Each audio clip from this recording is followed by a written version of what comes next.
Bonjour. Une nouvelle lune ce 11 février 2021. Chance de la chance, chance des chances.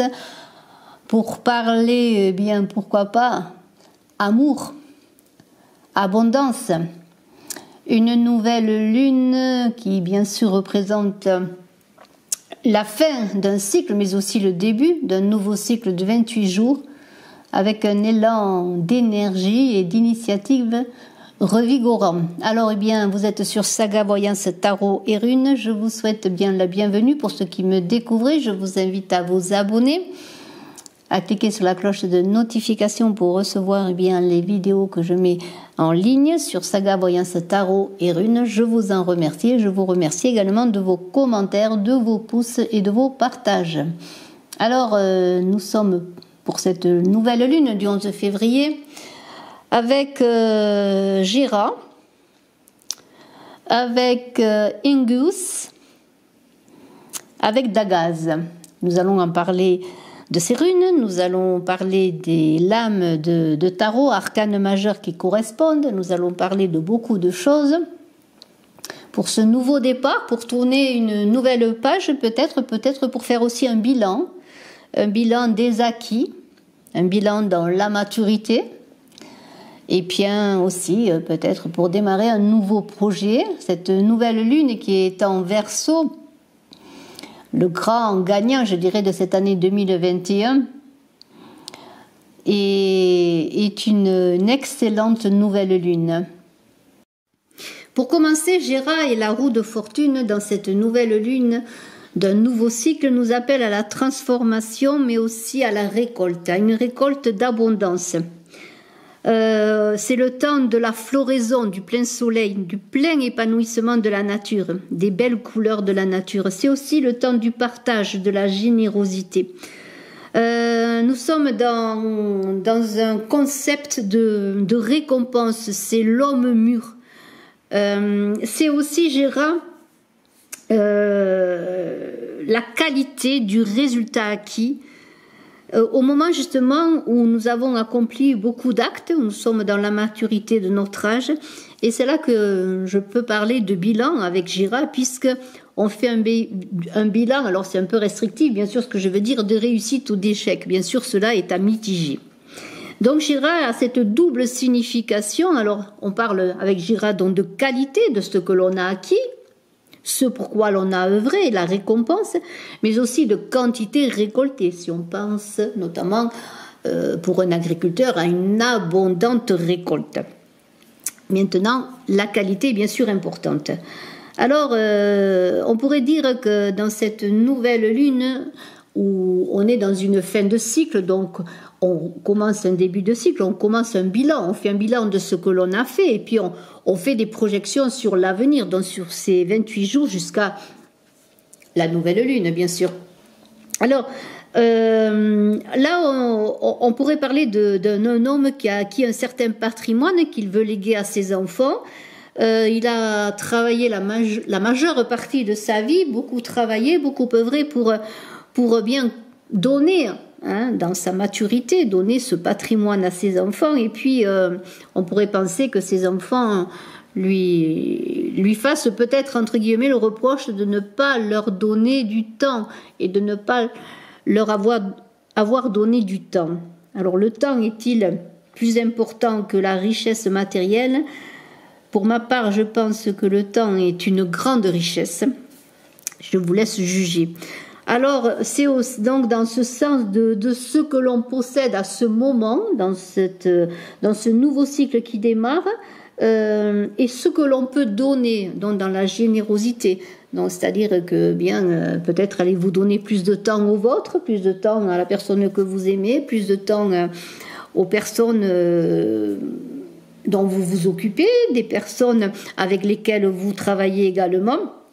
Il y a quand même une idée de justice, une idée de mettre les choses à plat. Vraiment, on est dans un bilan. Alors, la roue tourne avec Gira, c'est le cycle de la vie. Donc, comme cette nouvelle lune, c'est la roue des existences. Donc, ce cycle lunaire, ce cycle de vie, c'est l'éternel retour de la vie. Il y a toujours une nouvelle lune, ensuite il y aura une pleine lune, une nouvelle lune, etc. C'est comme le cycle des saisons, le cycle de la vie. Alors, on est dans un espoir de faire des choses encore plus belles, mais il y a cette idée de renouveau, donc de fin et de début, qui nous invite justement avec Gérard et cette roue de fortune peut-être à faire le bilan et savoir comment on va, comment dirais-je, recadrer les choses, réactiver les choses différemment, justement, si l'on parle de temps à consacrer à ce que l'on aime, vous voyez, libérer de l'espace, libérer du temps pour les autres. On est donc dans une idée d'union de l'esprit et de la matière. Je reviens à cet exemple de cet homme qui est un bon époux, un bon père, un bon mari, un homme peut-être facile à vivre et qui est aimé de tout le monde. Voilà, là on est on pourrait dire qu'il y a un accomplissement. Si vous êtes cet homme ou cette femme, parce que je parle d'un homme, mais il y a l'idée que vous êtes accompli, vous avez réalisé ce que vous vouliez, vous êtes dans une ambiance d'harmonie avec votre famille, avec les vôtres. Dans votre travail, eh bien, vous n'avez pas à vous plaindre, même si c'est pas le Pérou, ça roule, hein, ça marche bien, vous avez une bonne santé, tout va bien. Il y a une idée aussi que pour ceux qui pourraient être moins positifs dans Gérard,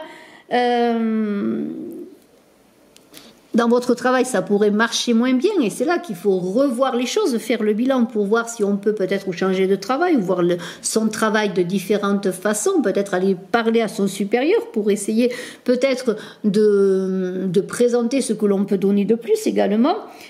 Sur le plan des sentiments, peut-être pour certains, dans cette roue qui va tourner, dans ce cycle de vie, eh bien, la récolte va être moins bonne également.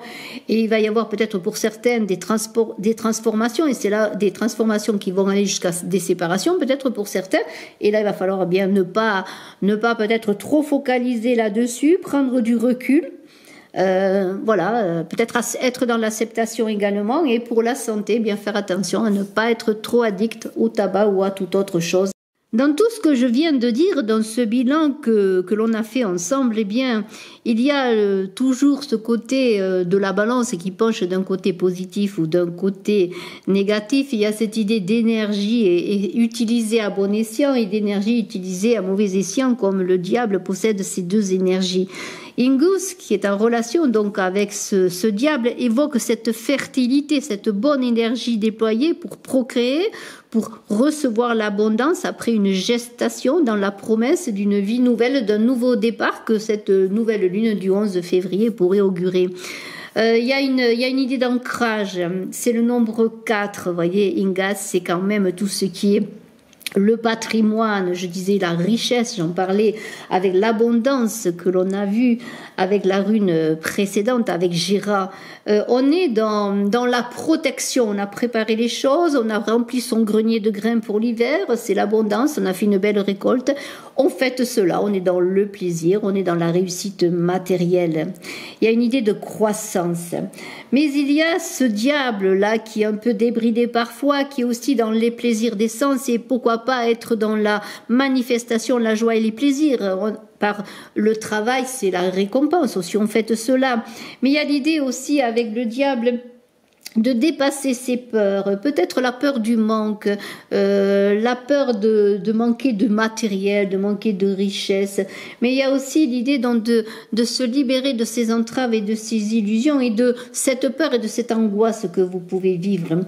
Tout cela gère un mécanisme de refoulement inconscient. Alors, écoutez, avec ce diable et avec Ingus, cette fertilité va parler de sexualité, bien sûr, de libido, non pas peut-être exacerbée, mais libérée peut-être pour certains. Mais il y a l'idée aussi d'être en accord sur le plan spirituel. On est dans une idée quand même avec Ingus et le diable de paternité, de masculinité. C'est aussi l'empereur dans le tarot de Marseille, mais c'est aussi l'ouverture au monde, la moisson. On est heureux, on fête cela parce que Ingus, eh bien, c'est la rune de l'union. Dont je parlais d'amour, de chance, avec cette nouvelle lune en Verseau, eh bien, c'est aussi la manifestation sous toutes ses formes de l'abondance, du plaisir, de la vie, des plaisirs de la vie. C'est aussi l'alliance des couples. Donc avec Ingus, eh bien, il y a un cycle d'accomplissement, un cycle qui s'achève. On est encore comme avec Gira, il y a l'abondance qui est là. Il y a quelque chose bien sûr qui s'ouvre, un autre cycle qui s'ouvre, mais on est heureux. On a achevé déjà une œuvre, on a achevé quelque chose. Il y a quelque chose peut-être de nouveau qui est sur le point d'arriver. Eh bien, peut-être l'arrivée d'un enfant. Pour certains, attendez-vous. Peut-être après une période de stérilité, pourquoi pas. En tout cas, on érige presque une forteresse. Faites attention que cette forteresse ne vous isole pas, tout simplement, parce qu'il y a une idée de refuge là. C'est quand même une idée aussi de foyer, de famille, là où on s'épanouit, là où on grandit également avec ses enfants, avec les siens. Il y a l'idée que peut-être pour certains, il y aura, malgré cela, malgré le fait qu'il y a l'accomplissement, il y aura peut-être pour certains l'envie de terminer quelque chose, notamment sur le plan sentimental, de se libérer peut-être de contraintes familiales, de se libérer peut-être par une séparation également, il peut y avoir les deux. Il y a aussi l'idée sur le plan professionnel qu'il y a un courrier qui arrive, vous avez œuvré, vous avez travaillé, mais il y a quelque chose qui arrive, vous avez un rendez-vous, peut-être pour un autre travail pour lequel vous avez postulé. En tout cas, eh bien, les choses avancent bien. La santé, eh bien, si vous vivez Ingus bien, ça se passera bien. Et puis, bien sûr, il y a toujours le pendant dans chaque rune, comme dans chaque arcane. Il y a ce pendant qui dit, eh bien, tout simplement, il y a un moment où ça penche d'un côté, un moment où ça penche de l'autre côté. Et vous avez, eh bien, ce diable qui revient là pour vous dire, eh bien, utilisez bien vos énergies à bon escient pour avancer dans vos projets, dans vos attentes. Pas d'inquiétude à avoir. Nous avons une rune d'Agas avec cette nouvelle lune, encore une fois, qui parle d'abondance, de soleil, d'été, de chaleur, de réussite et de succès, puisque Dagas, c'est la lumière du jour, c'est l'espoir, c'est aussi la clarté visuelle et la lucidité. C'est la conscience, encore une fois, je le redis, cette nouvelle lune de ce qui a été accompli. C'est un bilan. C'est aussi une rune, comment pourrais-je dire, pour reconstruire avec le soleil sur du neuf, voyez, repartir sur quelque chose de nouveau, de fraternel, d'humain, de fécondant, voyez, c'est la fécondité de la terre et on est dans une idée d'allier, comment pourrais-je dire, d'allier, de fédérer. C'est la vie qui triomphe, c'est les projets qui triomphent, c'est les projets qui réussissent parce qu'avec Dagas et le soleil, vous êtes dans votre centre. Alors, dans la succession du jour et de la nuit avec Dagas, comme dans la succession d'une nouvelle lune à une autre lune nouvelle, eh bien, on dirait que le soleil brille pour tout le monde, pour les riches comme pour les pauvres. Il y a une idée d'apporter du soleil autour de soi, comme si vous étiez rayonnant. Il y a une idée de transformer cette énergie, et je reviens aussi au diable, dans une énergie positive pour, comment pourrais-je dire, pour profiter de la vie et faire profiter les autres également. Alors, cette énergie que vous possédez avec Dagas, eh bien, vous allez la transformer dans un soleil. Un soleil, vous allez rayonner, vous allez vous épanouir, vous allez avancer de mieux en mieux, vous allez être dans la confiance, dans la joie et vous allez avoir une vitalité pour être généreux. On est encore avec la générosité, on est avec la générosité de Gira pour être dans le partage. C'est une rune par son graphisme qui montre l'équilibre entre le jour et la nuit. C'est aussi l'idée du couple, des polarités complémentaires, du yin, du yang. C'est le chaud et le froid, vous voyez, c'est le léger et le lourd et c'est l'ombre et la lumière. Et on est toujours dans l'idée là d'équilibre. Donc avec Dagas, eh bien, je vous souhaite de bonnes alliances, de bonnes unions, de belles rencontres. Yin-yang. Je vous souhaite beaucoup d'amour et je vous remercie de votre écoute et je suis à votre disposition si vous souhaitez une guidance en privé en tant que médium canal et je vous invite également à aller voir mon autre chaîne Images de l'âme. Merci infiniment, à très bientôt.